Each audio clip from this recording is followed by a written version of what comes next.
Hey everybody, Ralph Covert here, talking about songwriting. In my first lesson, we talked about the idea of a songwriter compass, a little voice in your head that says, I like that or I don't like that, and how that really is the driving force of your songwriting. We also talked about the beginning, middle, and end of a song, and how you can use your songwriter compass for creating those. Today we're going to talk about what I see as the four major parts of a song as you put it together. And in my later lessons, we'll really dive in deep to those different sections and explore the many different facets of them. So when I'm songwriting, I break a song into four major components: music, words, rhythm, and emotional center. So let me give you a quick overview of what those four are. Emotional center at its most basic level is how a song makes you feel. And as a songwriter, that's something we get to choose, right? A lot of people think, and it's a false assumption, that you can only write about something you're feeling at that moment. But that's not the case. And so we're going to really explore some ways to broaden your palette of emotional centers as you use it in your songwriting process. Really, a lot of what I'm going to be trying to teach you really is that idea of giving you more choices, giving you a bigger toolbox, broadening your palette.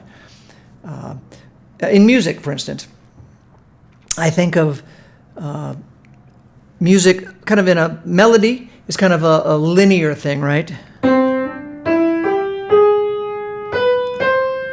So melodies kind of can move forward through time. Harmonies, I think of in kind of a vertical sense. So we can stack them in real time. And I'm going to teach you techniques for building melodies.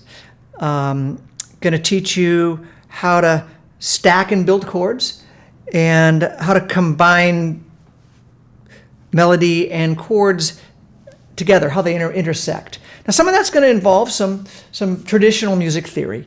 But when I teach it, it's going to be really focused on how you can use it as a songwriter. And I'm also going to show you the ways to break those rules, because there's lots of cool things you can do in your songwriting that aren't really governed by traditional music theory, but that are really powerful, really effective, and really simple. And most importantly, they're going to be things that are governed by your songwriting compass. Okay? The things that I'm teaching you are going to be things that are for you to choose. So more choices. With lyrics and words, obviously we use language all the time. There are some things in lyrics that are kind of similar to poetry, and some tools and techniques we can use, like rhyming and the way the rhythm of lines and the pulses and the cadences, as you would use in poetry, apply to lyrics. But it's a little different because of the way they intersect and interact with melody. There's also the content of the lyrics. What's the emotional center of it? Are you telling a story? How do you set up a hook? How do the structures of a song, like the verse and the chorus, play into the lyric? And how do you make catchy and great lyrics? There's a lot of tools and techniques I'm going to be showing you about really breaking down that process. And then finally, rhythm. And when I'm talking rhythm, I'm both talking the, pulse, dance, time signature type rhythms, like 4/4, 3/4, 2/4, like a waltz time would be 3/4 time.